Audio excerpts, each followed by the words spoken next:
গুরুত্বপূর্ণ মুর্শিদ হচ্ছে যিনি পথ প্রদর্শক, যিনি আল্লাহ ও তার রাসূলকে চিনা এবং দেখা আয়না। বলেন না সুবহানাল্লাহ। এই যে মাসবান্দার দরবারের আওলাদে পাকেরা এই গভীর চুরির জমিনে আসলে আমিও ছোটবেলায় দেখতাম বাবা মঈনুদ্দিন বিভিন্ন গ্রামে যেতেন, হেঁটে হেঁটে যেতেন, কত কষ্ট করতেন। কথা বলে ঠিক কিনা? দিনের পর দিন বিভিন্ন জায়গায় হেঁটে হেঁটে কষ্ট করে নুরানি সুরতের নুরানি এই মানুষটা কোনো অভিযোগ ছিল না, রাগ ছিল না, গোসা ছিল না। কথা বলে ঠিক কিনা? বাবা মঈনুদ্দিনকে যত সহজে আপনারা পেতেন, বাবা সাইফুদ্দিনকে কিন্তু এত সহজে পাওয়া যায় না। কেননা তিনি ইন্টারন্যাশনাল ব্যক্তিত্ব, তিনি একটা পার্টির প্রেসিডেন্ট। গোটা পৃথিবীর সুফিজমকে বাংলাদেশের তথা বাংলাদেশ থেকে সারা পৃথিবীতে যিনি নেতৃত্ব দেন, বিভিন্ন দেশে সুফিজমের যিনি অতিথি হয়ে বিভিন্ন দেশে সফর করেন, তিনি ইন্টারন্যাশনাল ব্যক্তিত্ব। তাকে যখন সখন পাওয়া যায় না, কিন্তু বাবা মঈনুদ্দিন ছিলেন তিনি আওলাদে রাসূল। তার চলাফেরা ওঠা বসা ছিল তার সন্তানদেরকে নিয়ে। এই গভীর চরের জমিনে আসতেন, যদিও গভীর চরের রাস্তাঘাট আগে থেকে একটু ভালো ছিল, কিন্তু আপনি যদি ওই বলরায় পাড়া বালুরঘাট ইউনিয়নের আড়ালিয়ার ওই জায়গাগুলো দিয়ে আপনি যান, এখনো অনেক কঠিন জায়গা, কষ্টের জায়গা। আপনি যদি ওই বাউসিয়া হয়ে ওই যে কদমতলী বৈশাখ শহর বাসার সব আড়ালিয়া কথা ওদিকে যদি আপনি যান, ওই গদারিয়ার জমিনে বসাইছ এবং ফুলদি বিভিন্ন জায়গায় যদি যান, ওই জায়গার রাস্তাঘাটের ব্যবস্থাগুলো আরো 10-20 বছর আগে তেমন উন্নত ছিল না। ওই জমিনেও বিভিন্ন জায়গায় বিভিন্ন গ্রামে গিয়ে বাবা মঈনুদ্দিন কত কষ্ট করেছেন, ওই জায়গায় কষ্ট করেছেন। চতুর্দিকে আজান হচ্ছে, আমরা আজানের পরে আবারও মাহফিলে দেখি ওদের কি নাম আছে। আরে যদি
যদি ওই উম্মতগুলো একটিবার একটি নজর যদি আমি নবীকে দেখতো রে, তারা তাদের পরিবার পরিজন সম্পদ নিজের জান নিজের মাল সবকিছু তারা উৎসর্গ করে দিত আমি নবীর প্রেমে। বলেন না সুবহানাল্লাহ।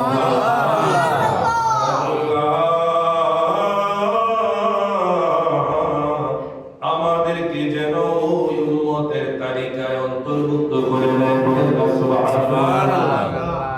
আমার নবীর সাহাবী নবীর জামাতা খাতুনে জান্নাত মা ফাতেমার জামাতা ইমাম হাসান হুসাইনের বাবা জান্নাতীর যুবকদের সরদারের বাবা আশারে মুবাশশারার যিনি চতুর্থ সদস্য জান্নাতের সাহাবীকে পাওয়া সাহাবী জশানে আমার নূরের নবী মায়ের নবী বলেন আনা মদিনাতুল ইলম ওয়া আলিয়ুম বাবুহা।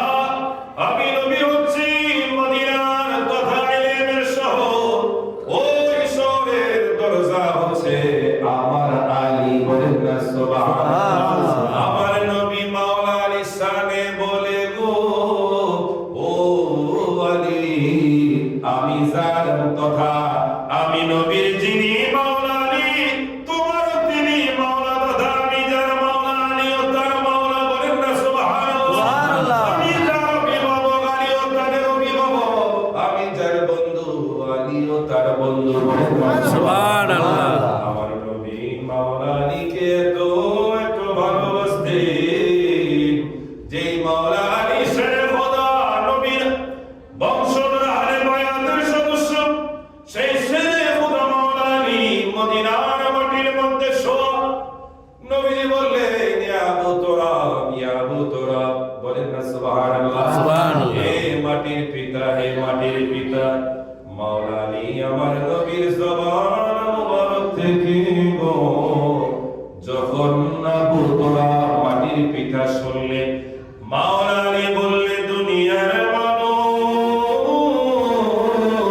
ও দুনিয়ার মানুষের রে, তারপর থেকে আমি আলীর নাম আবু তুরাব হয়ে গেল। বলেন না সুবহানাল্লাহ। আমার নবী আমাকে মাটির পিতা বলেছে, আমি আজ থেকে মাটির পিতা। বলেন না সুবহানাল্লাহ। যে আলীর কাছে ইলমের শহরের দরজা রয়েছে, ওই আলীর কাছেও মদিনার মাটি নয় শুধু গোটা পৃথিবীর মাটির ইলমও আছে। সুবহানাল্লাহ। কারণ বাবা সন্তানের খবর আছে কি নাই? আছে। বলেন না সুবহানাল্লাহ। সে মাওলা আলী, তিনি মাওলা আলীকে জিজ্ঞেস করলেন, হে মাওলা আলী, তুমি তো আলী শেরে খোদা, তুমি তো হায়দারে কায়নাত। খায়বারের যুদ্ধে মাওলা আলী অসুস্থ ছিল, তার চোখে সমস্যা হলো, যাকে আমাদের সাধারণ ভাষায় বলা হয় চোখ ওঠে। এবার মাওলা আলী ওই খায়বারের যুদ্ধে সকল সাহাবী উপস্থিত, মাওলা আলী হতে পারে নাই। আমার নবী সাহাবীদেরকে জিজ্ঞেস করলেন, সাহাবীরা ও সাহাবীরা রে, কে কে আজকে যুদ্ধের ময়দানে অনুপস্থিত? এবার সকল সাহাবী বললেন, ইয়া রাসূলুল্লাহ, ইয়া হাবিবাল্লাহ, নবী গো, ও মায়ার নবী, দয়াল নবী গো, আপনার জামাতা আলী সারা সবাই যুদ্ধে উপস্থিত। বলেন না সুবহানাল্লাহ। এবার আমার নবী কয়, সাহাবীরা ও সাহাবীরা রে, আমার আলী এখনো যুদ্ধে আসে নাই। কেন আসে নাই? তোমরা গিয়ে আমার আলীকে দেখো, আলী কোথায় আছে, কি অবস্থায় আছে। সাহাবীরা একটা চিৎকার দিয়ে মাওলা আলীকে তালাশ করতে লাগলে, গিয়ে দেখলেন মাওলা আলী অসুস্থ হয়ে চোখের ব্যথায় তিনি কাতরাচ্ছে আর আল্লাহর দরবারে সাহায্য চাচ্ছে। আল্লাহ, এই খায়বারের ময়দানের বিজয়টা আমার হাতে তুমি দিয়ে দাও। যদি আমি অসুস্থ আল্লাহ, তুমি তো ইচ্ছে করলে অসুস্থকে সুস্থ করে দিতে পারো। সাহাবীরা এসে মাওলা আলীকে সালাম দিল, আর আমার নবীজির সালাম মাওলা আলীর কানে পৌঁছে দিলেন। মাওলা আলীকে বললেন, আলী, আমার নবী সহ হাজার হাজার খায়বারের ময়দানে তোমার জন্য অপেক্ষা আছে। সুবহান ইয়া রাসূলুল্লাহ। ইয়া রাসূলুল্লাহ। হযরত আলী আমার নবীজির কথা শুনে লাব্বাইক বলে যুদ্ধের ময়দানে খায়বারের ময়দানে উপস্থিত হলো। মাওলা আলীর চোখ এমন ব্যথা ছিল গো, মাওলা আলী কারো দিকে তাকাতে পারতেছে না। এবার আমার নবী মাওলা আলীকে অবস্থা দেখে নবীজির মায়া হলো, কষ্ট লাগলো। আমার নবীজি আলীকে একান্ত ভাবে কাছে ডাক দিলেন আর বললেন, আলী, ও আলী রে, তুই আমার নিকটে আয়, কাছে আয়। বলেন সুবহানাল্লাহ। সুবহানাল্লাহ। আলী আমার নবীজি নুরানি চেহারা মোবারক তথা নবীজির সামনাসামনি হলেন। আমার নবী কয়, আলী, তোমার কোন চোখে সমস্যা? মাওলা আলী বললেন, ইয়া রাসূলুল্লাহ, ইয়া হাবিবাল্লাহ, নবী গো, আমি আলী এই চোখে সমস্যা। আমার নবী বললেন, আলী রে, তোমার চোখ দুটো আমি নবীর সামনে নিয়ে আসো। আমার নূরের নবী মায়ার নবীজি নুরানি থুতু মুবারকটা মাওলা আলীর চোখের মধ্যে লাগাতে দেরি। মাওলা আলীর চোখ ভালো হতে দেরি হয় না।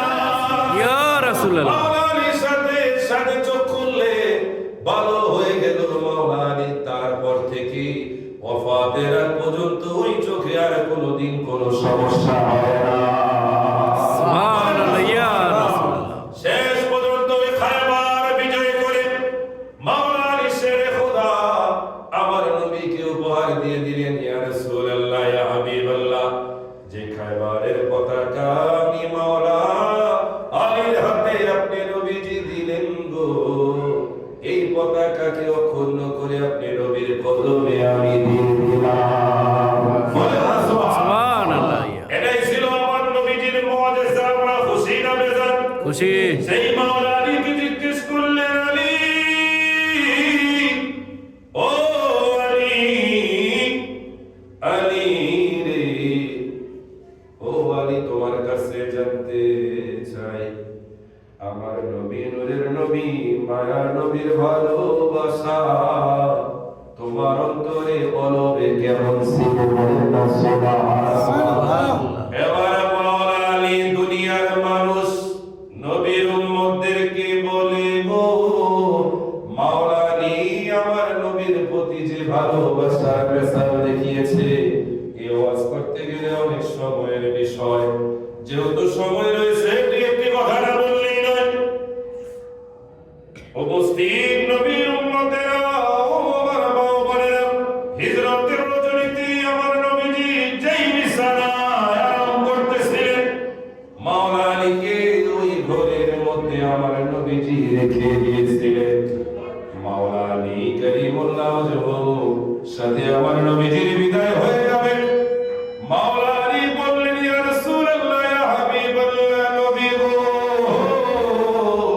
ও মায়ার নবী, দয়াল নবী গো, যে মুহূর্তে আপনি আমাকে ঘরে রেখে যাচ্ছেন, এই মুহূর্তে তো কুরাইশদের শত কাফেরেরা, মুনাফিকরা কিছুক্ষণের মধ্যেই ঘরে হামলা করবে। আমি জানি না আপনি নবীর সাথে আমার সাক্ষাৎ হয় কিনা। ইয়া রাসূলুল্লাহ, ইয়া হাবিবাল্লাহ, নবী গো, ও মায়ার নবী, দয়াল নবী গো, আপনি আমার জন্য দোয়া করবেন, আল্লাহ যেন আপনার সাথে আমার সাক্ষাতের ব্যবস্থা করে দেন। এবার মাওলা আলী তিনি জানতেন আজকে রজনীতে কাফেররা ঘরে হামলা করবে, এ হামলার শিকার আমি হব। জীবন নিয়ে বেঁচে থাকাটা কষ্টকর, নিশ্চিত আমার মৃত্যু, নিশ্চিত মৃত্যু জেনে নবীজির বিছানা মুবারকে মাওলা আলী আরাম করে আমার নবীকে খুশি করেছিলেন। সুবহানাল্লাহ। বিদায়ের মুহূর্তে আমার নবী মাওলা আলীকে একটা সুসংবাদ দিয়ে গেলেন, আলী, ও আলী, আমি নবীজি তোমাকে একটা সুসংবাদ দিয়ে যাই। আমি নবীজি হিজরতের পরে যখন ইয়াসরিবের মদিনায় যাব, ওই মদিনায় তোমার সাথে আমি নবীজির সাক্ষাৎ হবে। বলে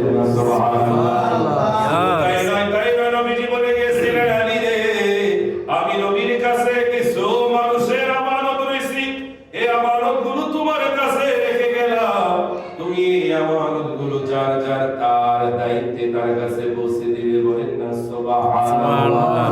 মাওলা আলী শেরে খোদা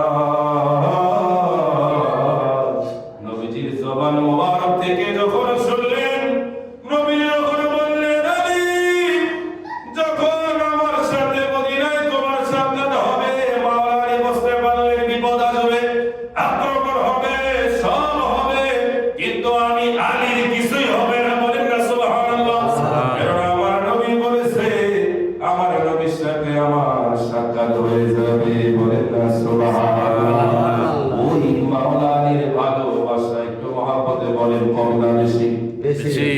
আমাদের মতো না, আমাদের চাইতে আরো কোটি গুণ বেশি, বলেন সুবহানাল্লাহ। সুবহানাল্লাহ। ওই মাওলা আলীকে জিজ্ঞেস করলেন, ও আলী রে, তোমার অন্তরে তোমার কাছে নবীর ভালোবাসা কেমন ছিল? উত্তরে মাওলা আলী বললেন, ওয়ালা কানা ওয়াল্লাহি আহাব্বা ইলাইনা মিন আমওয়ালিনা ওয়া আওলাদিনা ওয়া আবাইনা ওয়া উম্মাহাতিনা মিনাল মাই বারিদি আলা যমাই, বলেন না সুবহানাল্লাহ। মাওলা আলী কয়, দুনিয়ার মানুষ,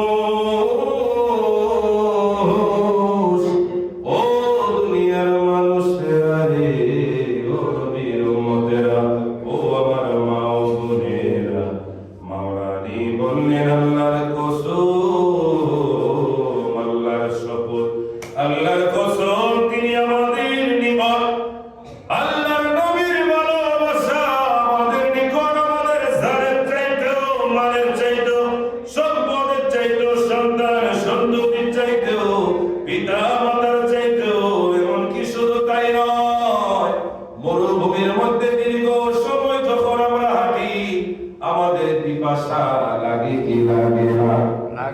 ওই সময় যখন গরম পানি খাই তেমন তৃপ্তি মিলে না, আর ওই সময় যখন ঠান্ডা পানি পান করি গো কেমন লাগে, আরাম লাগে, কথা ঠিক কিনা?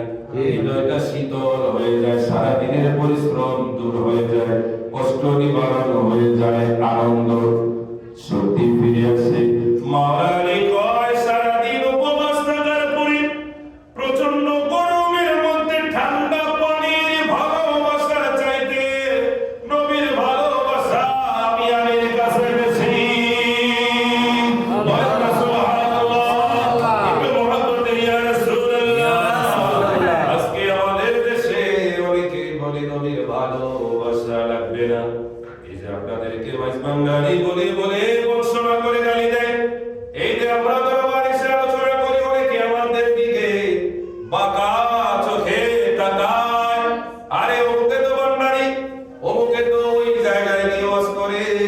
আরে ভাইরা আমার, এই মাইজবান্ডার দরবার, এই মাইজবান্ডারের যিনি আওলাদে রাসূল বাবা মুঈনুদ্দিন, বাবা সাইফুদ্দিন, ওই যে বাবার চয় কাদেরিয়া মাদ্রাসার প্রতিষ্ঠাতা আওলাদে রাসূল হুজুর কেবলা তায়েব শাহ মাদ্দাজিল্লাহুল আলী, বাবা তায়েব শাহ হুজুর কেবলা তার উপর বাবা তথা দাদা সৈয়দ আহমদ শাহ শ্রীগুলি বাংলার জমিনে এসেছে মানুষদেরকে, পথে হারা বিপদগ্রামী মানুষদেরকে হিদায়াত সিরাতাল মুস্তাকিমের রাস্তা, আসল রাস্তা দেখানোর জন্য, কথা বলে ঠিক কিনা? সৈয়দ আহমদ শাহ শ্রীগুলি তিনি যখন রাঙ্গুনিয়ায় চট্টগ্রামের বড় বড় সওদাগরদের আহ্বানে তিনি যখন চট্টগ্রামের জমিনে আসলেন, এসে একজনের বাড়িতে তিনি বসে এবার ইন্নাল্লাহ ওয়া মালাইকাতাহু ইউসাল্লুনা আলান নবী এই দুরূদ যখন পড়তে শুরু করলেন, ইয়া আইয়ুহাল্লাযীনা আমানু সাল্লু আলাইহি ওয়া সাল্লিমু তাসলিমার পরে আমরা দুরূদ শরীফ পড়ি। হুজুর কেবলা আওলাদে রাসূল সৈয়দ আহমদ শাহ শ্রীকুটি তিনি যখন দুরূদ শরীফ পড়তে লাগলেন, দেখলেন তিনি একাই দুরূদ শরীফ পড়তেছে, আশেপাশে থাকা হাজার হাজার মানুষগুলো জবান তালা, কেননা দুরূদ শরীফের আমল ওই সময় ওই জায়গার মানুষের মধ্যে ছিল না। এবার হুজুর কেবলা সৈয়দ আহমদ শাহ শ্রীকুটি আওলাদে রাসূল তিনি চিন্তা করলেন, গো এই জায়গায় কেমন পর্যন্ত মানুষের অন্তরে নবীর প্রেমের বাগান যদি সাজাতে হয়, নবী প্রেমের ফুল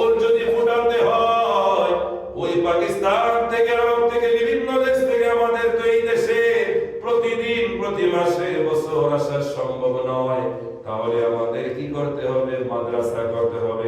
এই মাদ্রাসায় ছাত্ররা কোরআন পড়বে, হাদিস পড়বে, আর আমার নবীর নারায়ে রিসালাতের পক্ষে কথা বলবে, নবীর শান ও আজমতের পক্ষে কথা বলবে। আওয়াজ করে বলেন ঠিক কিনা? বাবা মঈনুদ্দিন যখন এই কবের চরের জমিনে আসতে, যাদের হাত থেকে আমি গুনাহগারের পাকড়ি নসিব হয়েছে, বলেন না সুবহানাল্লাহ।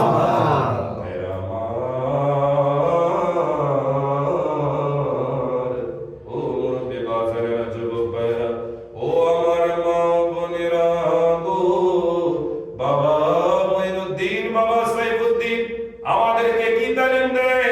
যে আমাদেরকে টাকা দাও, পয়সা দাও, বাড়ি দাও, গাড়ি দাও, ওই দরবারে সমস্ত টাকা পয়সা দাও, বিষয়টা এমন নয়। তারা আমাদের কাছে টাকা পয়সা, বাড়ি গাড়ি কিছুই চায় না, চায় কি? নবীর মহব্বত, নবীর আহলে বায়াতের মহব্বত, নবীর ভালোবাসা, আহলে বায়াতের ভালোবাসা, ইমামে হোসেনের ভালোবাসা, হুজুরে গাউসে পাকের ভালোবাসা, আউলিয়া কেরামের ভালোবাসা, পীর ও মাশায়েখদের ভালোবাসা। ইমানে আওয়াজ তুলে বলেন ঠিক কিনা? কারণ আমাদের এই বাংলাদেশ পীর আউলিয়ার দেশ, পীর মাশায়েখের দেশ, বলেন না সুবহানাল্লাহ। ঠিক কিনা? আমাদের এই বাংলাদেশটা পীর পীর মাশায়েখদের দেশ, বলেন না সুবহানাল্লাহ। ওরে আমার মুর্শিদিনীর আমার মন কারিয়া, ঠিক কিনা? বলেন না আমার মুর্শিদিনীর আমার মন কারিয়া, কেমন করে নিহিল মন প্রেমী, এরি ডাক দিয়া গো, আমার মুর্শিদিনীর আমার মন কারিয়া, আমার মঈন আমার মন কারিয়া, বলেন না ইয়া ওলি আল্লাহ, ইয়া ওলি আল্লাহ। মুর্শিদ ও আরে আমারে মন করলা গো, কি রূপ দেখাইয়া, ওরে সেই রূপের ঝলকে গো আমার, ওরে সেই রূপের ঝলকে গো আমার, কি যে এলো হইয়া গো, আমার মুর্শিদ দিল আমার মন কারিয়া, আমার মুর্শিদ দিল আমার মন কারিয়া।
আলহামদুলিল্লাহ